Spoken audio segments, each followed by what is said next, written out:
Muchas gracias, Jorge. Muchas gracias a todos. Muchas gracias a la Fundación La Caixa y a ProMaestro por la invitación.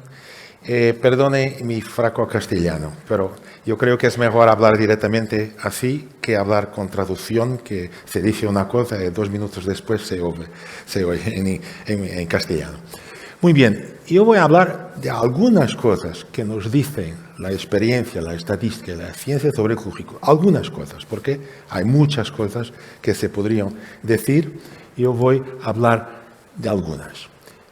En este momento yo trabajo en una fundación que es Iniciativa de Educación, Iniciativa Educación, que es una iniciativa para ayudar al alumnado, como Jorge dice, especialmente aquellos que están en riesgo de abandono.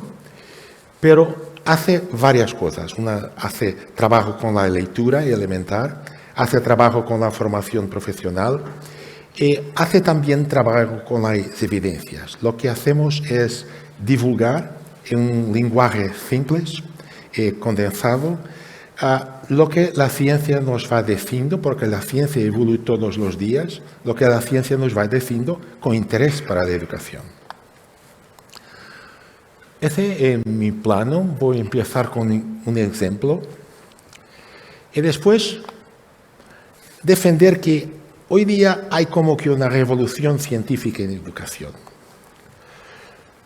Son 3 partes y después voy a hablar un poco dónde se puede encontrar información. Muy bien, hace 100 años una experiencia disipó muchos mitos. Es una experiencia muy interesante, una experiencia natural. Se dice una experiencia natural en sociología, economía, cuando hay algo que se pasa que no es experimentado como en el laboratorio, pero sucedió, apareció así. Hay cambios que fueron hechos no para experimentarlos, pero acontecieron naturalmente. Y una experiencia natural fue estudiada por este hombre que es uno de los padres fundadores de la psicología moderna, un estadounidense. Y lo que se pasó fue que se cuestionaba si el latín ayuda a otras asignaturas. ¿Por qué una experiencia natural? Porque al principio de este siglo, el siglo pasado, no, principio del siglo XX y al fin del XIX, muchas escuelas en los Estados Unidos empezaron a abandonar el latín. El latín clásicamente es algo que se enseñaba a todos. Y después empezaron a abandonar el latín. Y no abandonaron todos al mismo tiempo. Unas abandonaron más temprano, otras después. Hay en diferentes partes del país, los Estados Unidos son muy grandes, escuelas más avanzadas, escuelas mejores, pueblos más pobres, pueblos más ricos. Y entonces era posible estudiar el impacto del estudio del latín. El estudio fue encargado este hombre por la American Classical League, que quería probar, encargó Thorndike de probar que el latín era importante para otras asignaturas, para matemáticas, para inglés, para todo. Y Thorndike hizo un estudio muy profundo, con las escuelas muy diversas, y al fin llegó a una conclusión que para las matemáticas no ayudaba tener estudiado latín. No. Y para la gramática inglesa tampoco. No servía nada. La evidencia no mostraba impacto ninguno del latín sobre el dominio de la gramática inglesa. Para el vocabulario tampoco.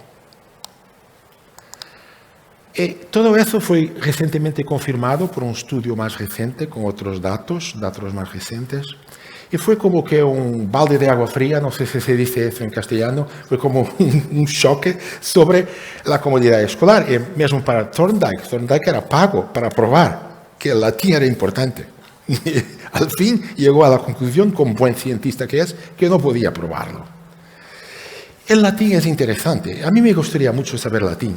Y es bueno saber latín para saber latín. Tal vez un poco para la gramática castellana, para la gramática inglesa, un poco, pero no para las matemáticas, no para la gramática, no para el vocabulario. Y el mismo se pasa con otras cosas. Por ejemplo, se puede transferir las cosas, transferirse el nombre que los psicólogos dan a eso, que es, yo estudio latín y transfiero este conocimiento de latín para hablar castellano. Esa transferencia, o para hacer matemática, se puede transferir, es un problema muy interesante en psicología, y después de esta experiencia natural se llegó a la conclusión que la transferencia es muy difícil y que habitualmente es importante estudiar latín porque el latín es interesante. Es interesante estudiar música porque la música es importante para todos nosotros. Es importante estudiar matemáticas porque las matemáticas son importantes. Es importante estudiar literatura porque la literatura es importante. No porque la literatura vaya a ayudar a las matemáticas o las matemáticas a la literatura. Todos los matemáticos van a entender eso muy deprisa, pero yo pienso que los que no son matemáticos no entienden este truco, que os voy a mostrar.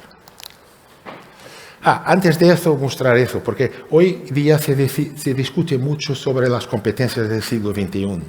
Y se dice, las competencias del siglo XXI son el pensamiento crítico. Para empezar, ¿esta es una competencia del siglo XXI, o del siglo XX, o del siglo XIX, o del siglo I? Es una competencia, es una cosa que se debe desarrollar. ¿Pero se puede desarrollar el sentido crítico completamente vago? No, no se puede. No se puede.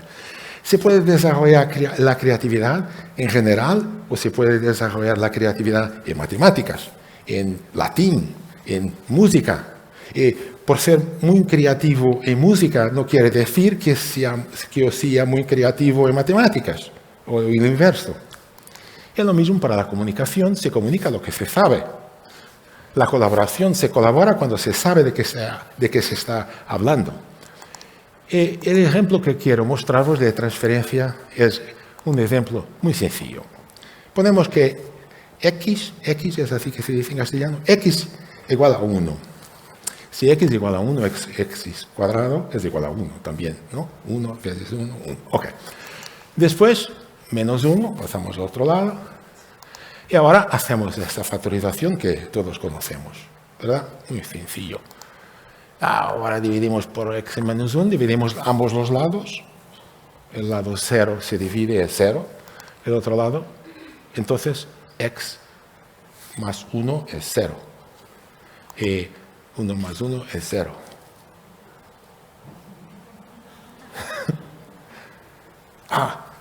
¿Hay profesores de inglés aquí? Desarrolle su sentido crítico, por favor. Profesores de latín o de química, desarrolle su sentido crítico, por favor. Pero para un matemático es evidente. ¿Por qué? ¿Por qué? Porque yo dividí por 0 aquí. Y eso no se puede hacer. Esto es 0. Eso es 0. No se puede hacer. Para quien no tenga formación en matemáticas, un poco de formación, porque para los matemáticos eso es una cosa muy evidente, para quien no tenga un poco de formación, o que no esté entrenado, que esté un poco olvidado de la matemática de la escuela, todo eso es como que un truco. Pero quien lo sepa puede desarrollar su sentido crítico. Estoy seguro que todos ustedes, todos vosotros, si pasasen algún tiempo pensando, lo descubrían, pero no se descubre inmediatamente, pero un matemático lo descubre inmediatamente, porque es un truco muy habitual, como la raíz de números negativos y todo eso. Muy bien, esa es la mía conclusión.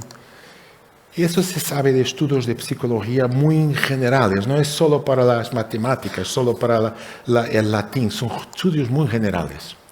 Y por eso, mi conclusión para el currículo: el conocimiento disciplinar es importante.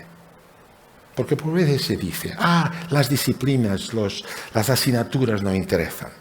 Lo que interesa es saber raciocinar, es saber... Pero ¿cómo se puede raciocinar si no se saben las disciplinas? ¿Cómo si no se saben las asignaturas? Vamos a pasar al punto siguiente. Yo creo que existe actualmente una revolución científica en educación, una verdaderamente revolución científica. Está aquí empezando que se puede hablar de una revolución científica en educación.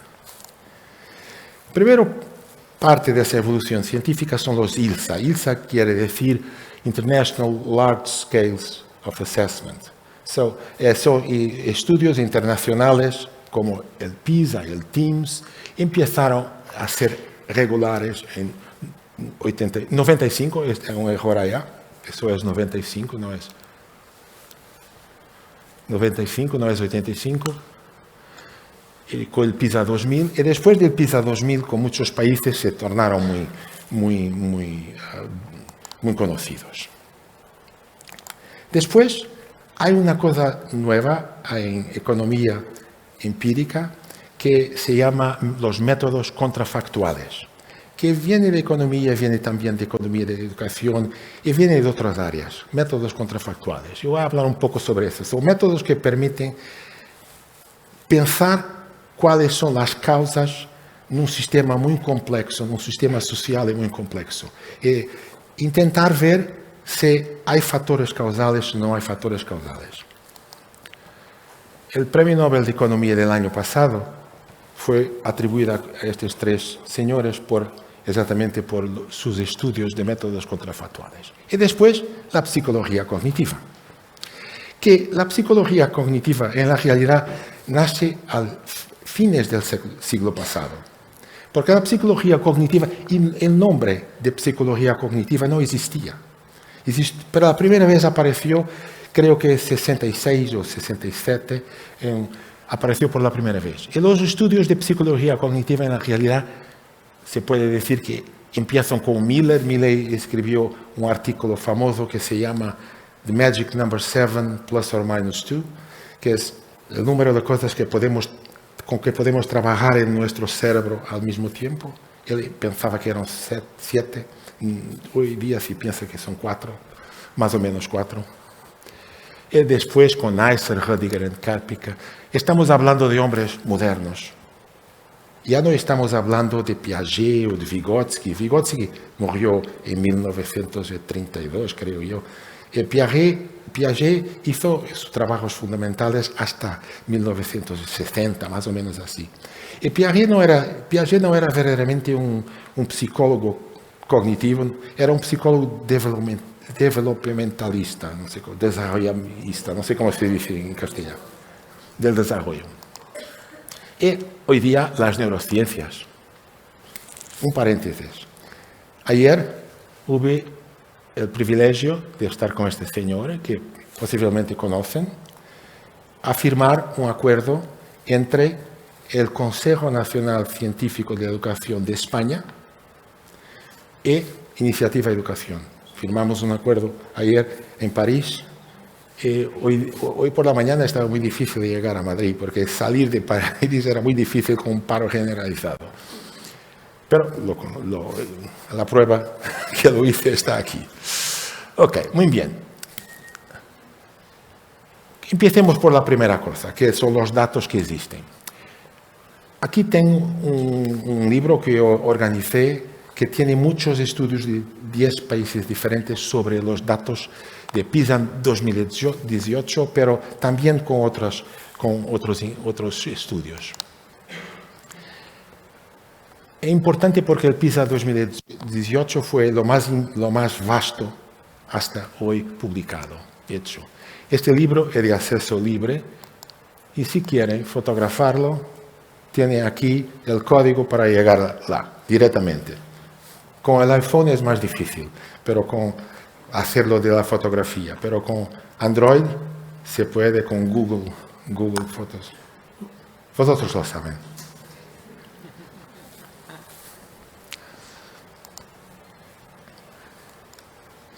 Muy bien, yo empiezo hablando de algunos resultados que son descritos en este libro y que son conclusiones generales. La primera cosa es que muchos países se vieron sacudidos, fue como un shock. Para los alemanes fue un shock, porque los alemanes se pensaban los mejores del mundo. Para los ingleses fue un shock, porque se pensaban los mejores del mundo. Para los franceses fue un shock. Bien, yo no hablo de España y de Portugal, pero fue también un shock. Y lo que se pasó fue que algunos intentaron cambiar las cosas prestando más atención a dos factores fundamentales, currículo y la evaluación. Y otros pensaron, el PISA es basado en las competencias, quiere decir las aplicaciones. Entonces, vamos a basar nuestro currículo en aplicaciones. ¿Verdad? Error. Eso es verdad, algunos países lo hicieron.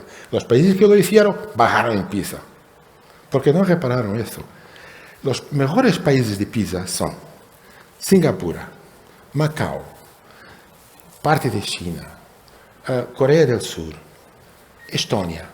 Estos países no hablan de competencias. Estos países hablan de conocimiento y después competencias. No ponen las competencias como una cosa que se pueda estudiar por sí sola. Hablan de competencias, sí, para formación profesional, para eso, pero para los estudios generales no. Hasta los 15 años hablan sobre todo de conocimiento.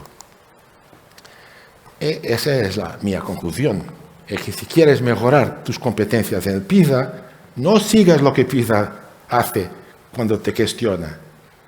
Estudia matemáticas, literatura, ciencias, estudia eso, estudia las asignaturas.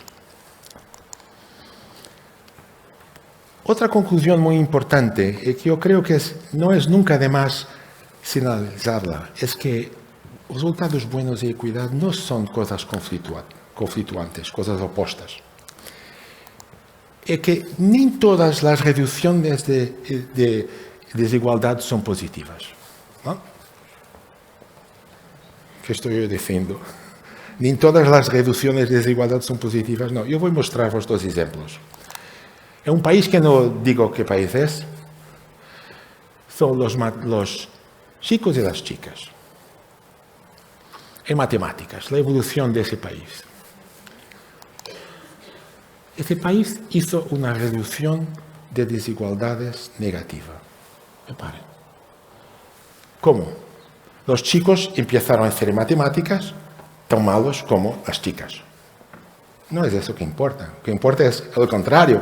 Es que las chicas sean buenas en matemática, o los chicos, poco importa quién sea, pero lo importante es subir todos.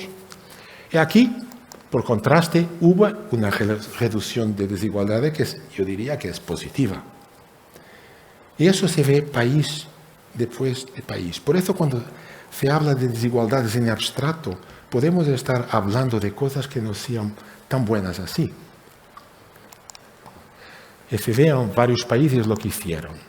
Recomendación. No es bajar la dificultad, pero es elevar los que necesitan de ser elevados. Un ejemplo también es la repetición.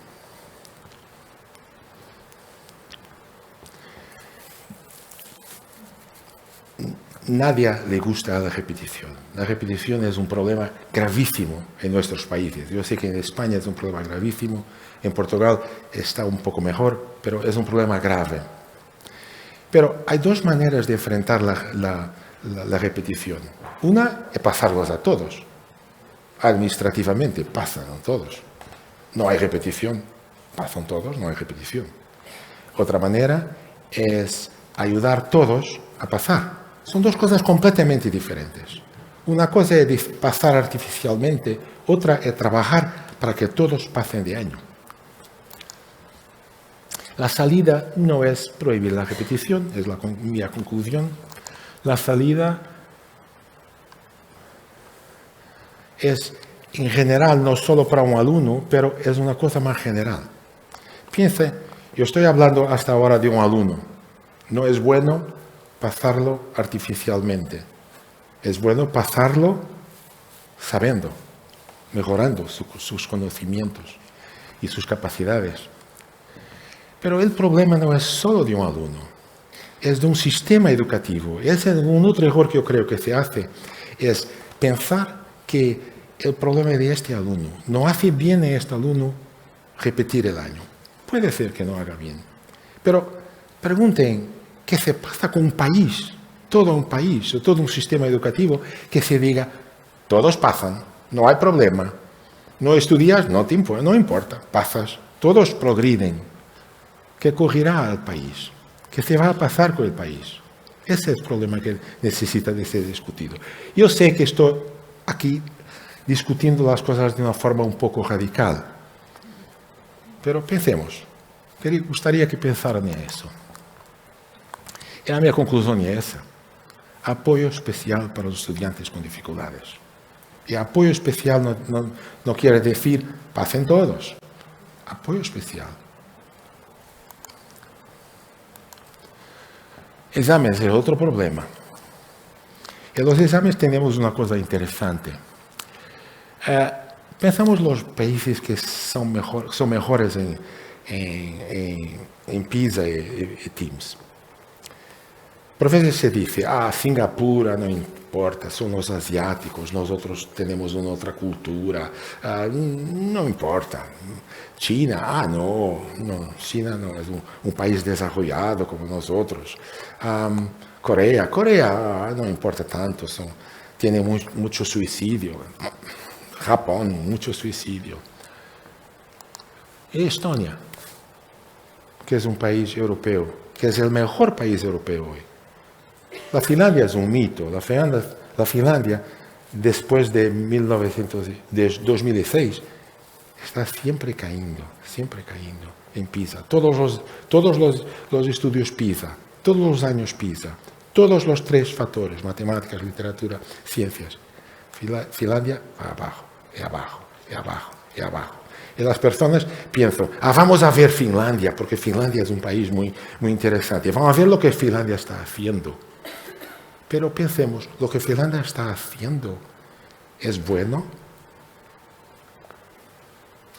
No sé, porque Finlandia está cayendo.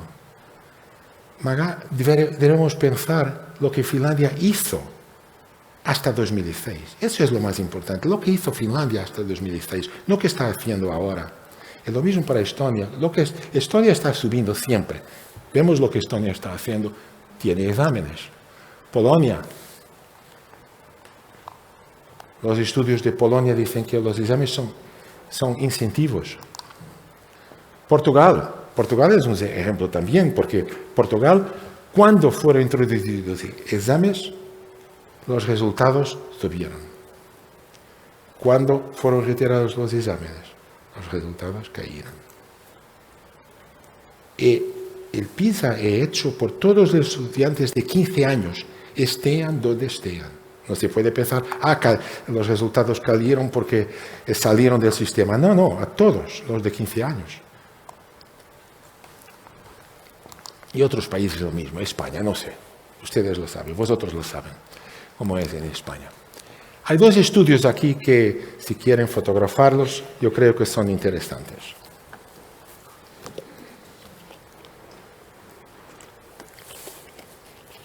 Uno, a la derecha, el estudio de Phelps.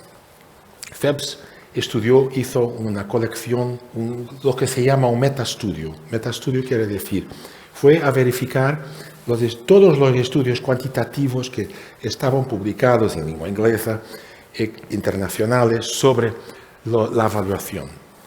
Y llegó a la conclusión que la evaluación es importante para subir los resultados de un país, de un sistema educativo. Porque subir los resultados de un país no es lo mismo que ser bueno en una cosa secundaria. No, significa ser bueno para una generación de estudiantes. Y Bergenbauer es un estudio muy interesante. Es un estudio que solo se puede hacer porque tenemos los datos PISA y TIMSS.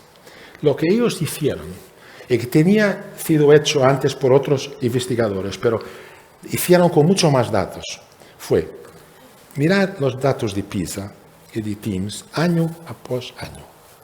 Y mirar todos los países en los momentos en que fueron introducidas o retiradas las evaluaciones. Conclusión. La introducción de exámenes mejora el conocimiento de los estudiantes. La retirada de exámenes peora los conocimientos de los estudiantes. De 15 años. No importa si pasaron o no pasaron, de 15 años. Yo creo que es un estudio muy importante analizar, Porque es un estudio que tiene series cronológicas, tiene una aquí, y después otra aquí, y después otra aquí. Hay momentos donde los países introdujeron los exámenes. Y más importante ainda, aún más importante, es que los exámenes son sobre todo importantes para los países que no están muy bien en el sistema educativo. Para países que están bien como Estonia, no es tan importante así. Muy bien. Vamos a una otra cosa muy interesante. Las personas de OECD dicen muchas veces que lo que es importante no son exactamente los currículos, lo que es importante no es lo importante es ayudar a los estudiantes a descubrir por sí propios. Y toda la innovación pedagógica que es recomendada por mucha gente de la OCDE es la descubierta, enseñanza por la descubierta. No sé si dice así. Bien. Eso es lo que dicen. ¿Y qué dicen los resultados PISA hechos por la OCDE? Dicen que la instrucción directa es más eficaz. Este es un gráfico del PISA 2015 por las ciencias y que es muy interesante. Yo creo que no se puede ver de allá, pero yo les digo que los factores más importantes son, como habitual, para tener resultados positivos a la derecha, son la situación socioeconómica de los estudiantes. Lo sabemos, es un hecho lamentable, es algo contra el cual debemos luchar. Pero prácticamente todos los países es lo mismo. El segundo factor más positivo es adaptive instruction. Quiere decir adaptarse a la situación, la capacidad que el maestro tiene de adaptarse a la situación de los estudiantes. Y hacerlos progredir donde están. El tercero, Index of Teacher Directed Instruction. Es un índice, fue construido, es que se hace teacher-centered o student-centered. Positivo, teacher-centered. Pero nos dicen todos los días lo contrario. ¿Cómo es posible que el más largo estudio hecho hasta ahora diga que es el Index of Teacher Directed Instruction lo más positivo? Vamos abajo. Problemas. Del principio, student has repeated a grade, index of perceived feedback, negativo, bla, bla, bla, student is bla, bla. Y aquí mismo, index of inquired based instruction. Entonces, index of inquired based instruction es negativo para los estudiantes. Aprender por la descubierta es negativo para los estudiantes. Es lo que dice PISA, los datos, no las recomendaciones. Cuando lean PISA, lean los datos, no lean los prefacios. Dice el contrario de lo que dicen los datos muchas veces. Otros datos PISA. Todo eso es retirado del estudio PISA 2015 de ciencias, que es el estudio que tiene ciencias como central. Aquí más o menos lo mismo. Lo más positivo es la teacher explains how a science idea can be applied. Lo más positivo que el profesor explique las cosas, cómo pueden ser aplicadas. Lo más negativo es los estudiantes sean dejados a trabajar, a diseñar sus propios experimentos. Son los datos. Y después, los países que son mejores, es interesante leer Estonia. Eso es el capítulo sobre Estonia escrito por Gunda Tir, que es la jefa de Estonia para la PISA. Menos enfoques centrados en los estudiantes, equilibrio, traducción e innovación, currículo exigente, exámenes construidos con la base del currículo. Inglaterra tiene otros cuidados, Polonia dice cuidados con las competencias del siglo XXI, y otra vez la misma idea. Si queremos que los estudiantes sean competentes en la aplicación, sepan ciencias, sepan las asignaturas.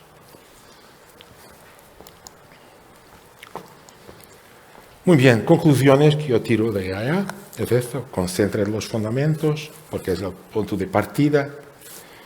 currículo eficiente basado en los conocimientos, evaluación y apoyar a los estudiantes sin bajar los estándares.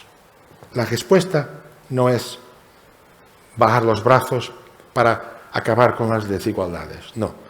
Lo importante es ayudar a todos a subir. Métodos de evaluación contrafactuales. No sé si tengo mucho más tiempo. Más 5 minutos. Vamos a ver.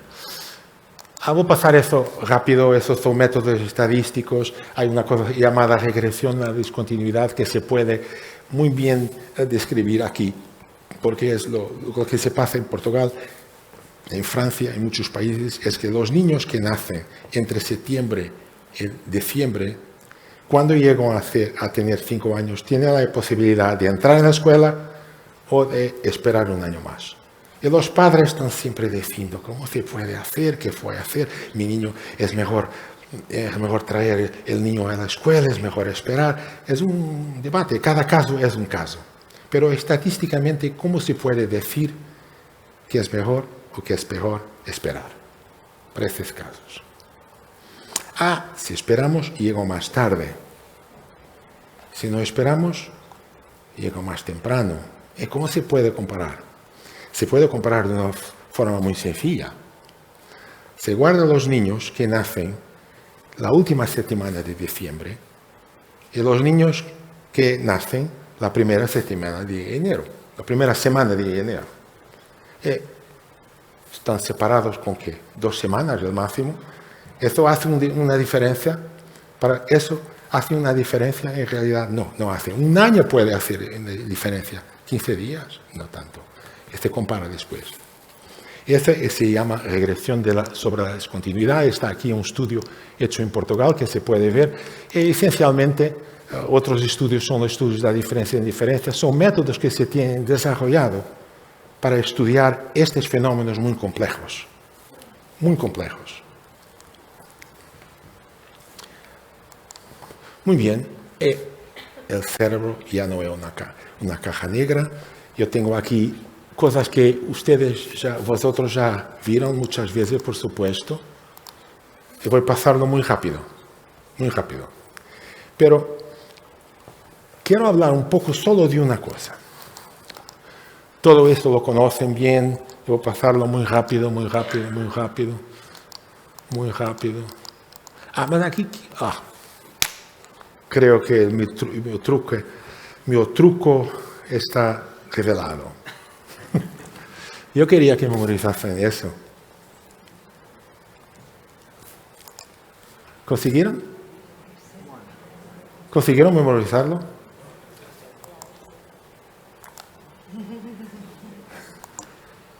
Ahora voy a mostrar con la misma velocidad el mismo número de letras. ¿Memorizaron?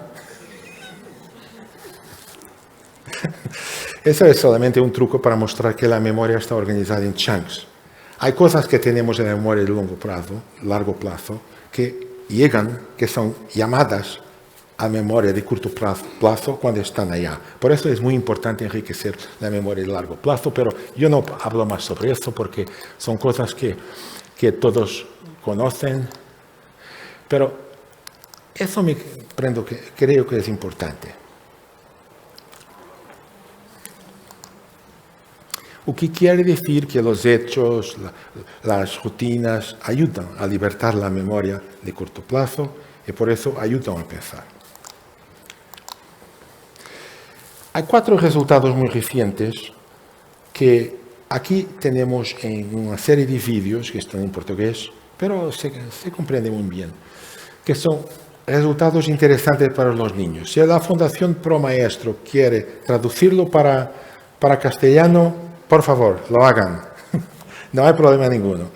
Traduzcan. Son 4 cosas importantes para los estudiantes. Una es la práctica espaciada, con espacio. No quiere decir estudiamos todos juntos, hoy, mañana, la próxima semana. La otra es la intercalada, quiere decir un poco de matemáticas, un poco de ciencias, un poco de matemática, un poco de literatura. Y la práctica de elaboración, quiere decir elaboremos las cosas. En la práctica de recuperación, esa es una otra cosa que yo quería hablar, porque es importante también para lo que dije hace poco sobre la evaluación. Hoy día hay una crítica muy conocida a la evaluación, que se dice que no es por hacer más testes que se aprende, se oye decir eso, los exámenes no revelan exactamente lo que se pasa, y los exámenes perjudican a los estudiantes. En psicología cognitiva, una cosa muy interesante es que desde el principio del siglo XX se sabe muy bien, se sabía ya un poco empíricamente, que cuestionar y responder a las cuestiones es una manera muy buena de aprender. Y se sabe, por ejemplo, que un niño pega un libro, y lo más habitual es que el niño pega un libro, quiere estudiar física, lo lea, lee otra vez y piensa, ya entiendo todo. Cierra el libro y va al test, 0. ¿Por qué? Porque cuando se lee la segunda vez, se crea una ilusión de conocimiento, porque son cosas que ya se oyeron hablar. Muy diferente es preguntar al niño lo que es la ley de Ohm. Ahora no sé. O estamos en Cervantes. ¿Qué dijo Sancho Panza en ese trecho? Me olvidé. Por eso, preguntar, cuestionar, testar, ayuda al conocimiento. Y eso es una conclusión de la psicología cognitiva moderna muy interesante, creo yo. Es todo aquí. Fundación Pro Maestro. Traduzcan, por favor. Es solo traducir. Nosotros os damos los vídeos, traducir. Y después nosotros traducimos otras cosas de vosotros. Ok, no voy a hablar de eso, porque todo eso lo saben. Y ahora, ¿dónde encontrar información? Algunas referencias, esa es una fotografía mía con Hirsch. Yo no soy importante Hirsch. Ese es su libro, creo que es un libro muy importante en educación, muy importante. Aquí hay una fotografía mía con una chica. Yo no soy importante, ella sí. Su libro es importante. Ese libro es muy interesante. Habla de los mitos del conocimiento por conocer, habla de los mitos de aprender a aprender, de las habilidades del siglo XX, XXI y todo eso. Ese libro de ella también es muy interesante. Ahí está una fotografía un poco mejor. Esta era una selfie. 4 libros o 5 libros que yo recomendaría. El libro de Willingham, muy interesante, para quien quiere empezar a pensar en esos problemas desde el punto de vista de la psicología cognitiva.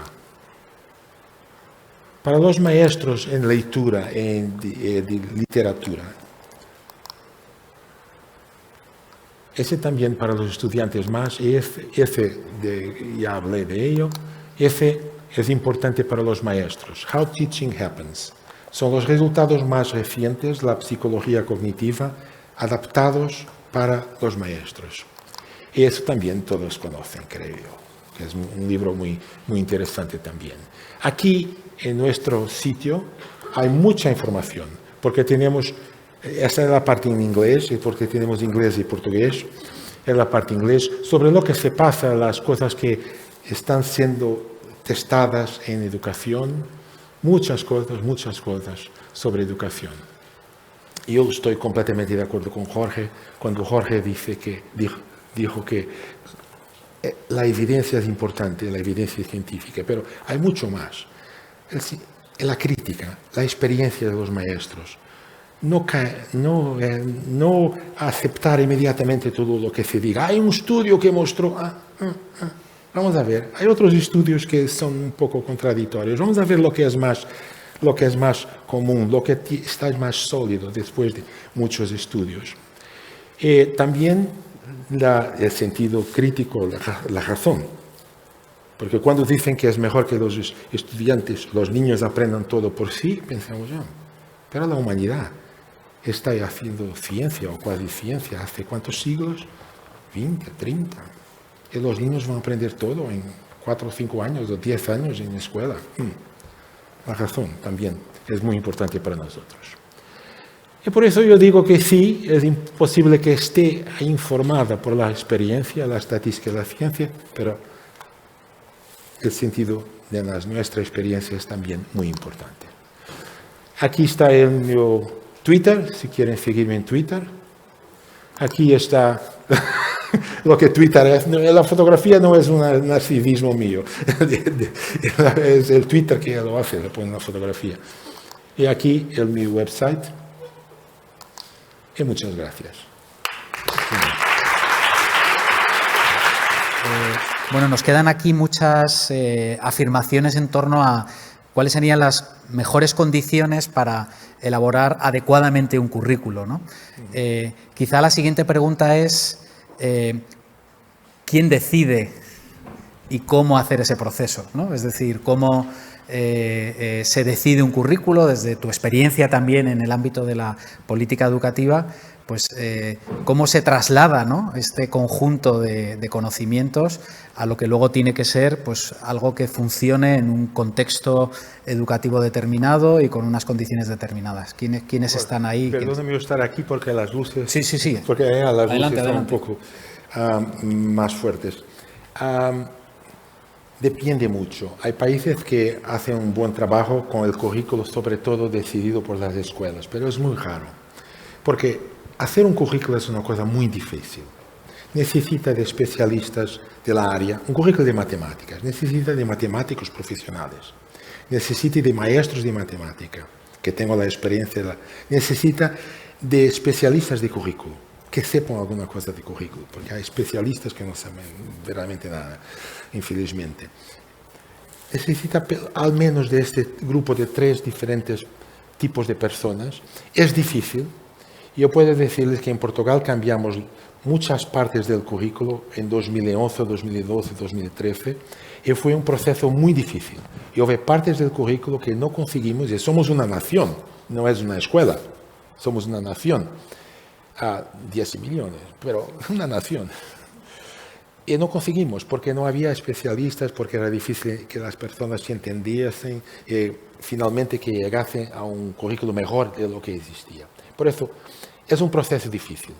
Y yo creo que una idea que existe que es, hay un currículo muy general y después la escuela, el profesor, el maestro adapta, no creo que sea buena idea, porque adaptar un currículo es un trabajo muy difícil. Y mismo en la universidad, cuando estamos hablando de una cosa muy corta, cuando estamos hablando de time series, mi amigo Antonio aquí, mismo cuando estamos hablando, muchas veces ¿qué hacemos? Vamos a un libro de texto que ya fue testado, a un manual escolar que ya fue testado, que otros hicieron, que demoraron muchos años a hacer. No improvisamos mucho, nos basamos en lo que existe. ¿Respondí? Okay. ¿Alguna pregunta? Sí, ahí. Sí, yo quería preguntar sobre la diferencia entre evaluación y examinación, entendiendo por examinación la prueba consciente que hace un alumno sobre una tarea o contenido, sabiendo que le van a rubricar una nota. Porque decimos muchas veces los maestros que podemos averiguar lo que saben mirando sus actividades diarias. Pero yo creo que el estado de activación que se hace en torno a una prueba, de activación del sistema nervioso, de activación previa en el momento del estudio de días anteriores, ¿no? Creo que eso también tiene que tener alguna incidencia, porque esa activación no se da, no sé si yo entiendo, si entiende la cuestión. Esa activación no se da en una tarea diaria rutinaria, con lo cual no fijas el contenido de la misma manera. Sí, yo entiendo la cuestión. La evaluación es un sistema. Tiene la evaluación formativa, como se dice, que se hace con los estudiantes, que la nota no importa. Nota se dice nota en italiano, en español. Se dice nota. La nota no importa, es solamente para testar, como yo digo. Recuerdo esta palabra que escribí allá. ¿Cómo se escribe? ¿okay? Que es lo que los maestros están haciendo todos los días, o mismo de una forma más rigurosa, más sistemática, con pequeños testes que la nota no es tan importante. Esa evaluación es muy importante para aprender, muy importante para aprender. Después, haz la evaluación que se llama sumativa, quiere decir al fin de un ciclo de estudios, para saber mejor, para certificar lo que el estudiante aprendió.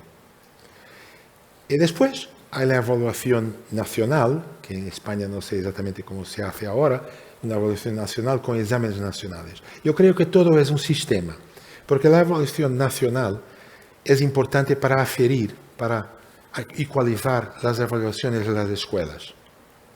Y las evaluaciones de las escuelas son importantes para despertar en los niños exactamente esa cuestión que colocó, esa cuestión de activación. Vamos, porque hay un test, vamos a hacer el test, vamos a hacer mejor y todo eso. Y claro que hay problemas con estrés y todo eso, pero un poco de estrés no hace mal a nadie. Un poco de estrés, no mucho, un poco.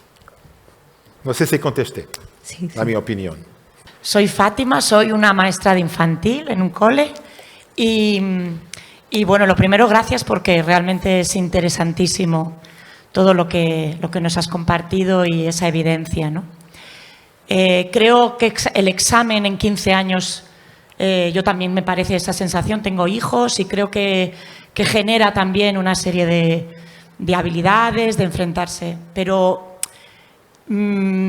¿habría alguna evidencia sobre qué pasa en un examen en un niño de primero de primaria que acaba de pasar la infantil y que a veces no tiene ni 6 años? Entra en primero y en diciembre le hacen un examen él solo ante un texto. No sé si hay alguna evidencia en torno a esto y si esto, No porque conozco. a mí creo que eso es bueno, pero me hace pensar, ¿no?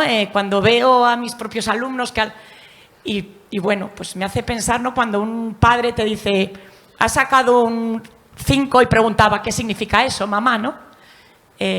Bueno, pues si había alguna evidencia y si podías compartirla. Me ha creado esa curiosidad y esa pregunta. No me Mil recuerdo, gracias. gracias. Es una buena pregunta, pero yo no me recuerdo ninguna evidencia exactamente sobre eso. Yo creo que hay evidencia que las evaluaciones, todo ese sistema, los exámenes nacionales, las pruebas sumativas que los profesores, los maestros hacen, y la formación, los testes formativos, que todo trabaja en el mismo sentido. Cuando todo trabaja en el mismo sentido, yo creo que funciona bien. Y los países que lo hacen, como Estonia, funciona bien. Los países que no lo hacen, no funciona tan bien. Esa es la evidencia internacional. Pero todo eso necesita una cosa primeramente, que es un currículo claro. Un currículo que se sepa lo que es. No es un currículo, los estudiantes deben saber polinomios. Eso no es nada. Los estudiantes deben saber multiplicar polinomios, dividir polinomios, de qué grado. Eso es un currículo, una cosa que sea más consistente para que todos podamos, los exámenes nacionales o regionales, lo que sea, o los exámenes de escuela, las pruebas de los maestros, saber de qué estamos hablando. Me llamo Pablo, encantado. Una cuestión. Entiendo que todo esto está visto desde un punto de vista muy de alto nivel, muy desde las nubes. Sobre todo teniendo en cuenta el comentario que ha hecho usted antes acerca de cómo el adaptar, el que las escuelas adapten el currículo, le parece que no es posible. Y yo entiendo que hasta cierto punto no es posible. Hay un límite de lo que uno podría adaptar. Lo que acaba de decir, de hecho, tiene bastante sentido al respecto. A mí personalmente me mata cuando leo el currículo y digo, ¿y esto qué significa? Pero me encuentro también en la cuestión de que en el día a día muchas veces nos encontramos con alumnos, yo soy maestro de primaria, que literalmente no pueden, ya sea por dificultades personales, por cuestiones socioeconómicas, por de todo, que literalmente no pueden cumplir con el currículo. ¿Qué hacemos en ese caso? ¿Les pedimos el mismo nivel de rendimiento que a los que les sobra la capacidad y el tiempo? ¿Cómo evaluamos de esa manera entonces? Pablo, es una cuestión muy importante y muy difícil. Yo puedo contestarla desde el punto de vista de un país o de una escuela. Desde el punto de vista de un país, esos niños necesitan un apoyo suplementar. Esa es la respuesta. Ahora, de punto de vista del maestro, yo no sé, lo mejor que puede, no desistir nunca de los niños, nunca desistir, intentar siempre elevarlos. Pero eso, Pablo lo sabe mucho mejor que yo. Gracias. Gracias. Bueno, pues Nuno, no tenemos tiempo para más preguntas, pero muchísimas gracias por vosotros. todo lo que has compartido con nosotros y podemos dar un aplauso y luego os doy unas indicaciones. Gracias. Gracias. Es Victor, mi abate.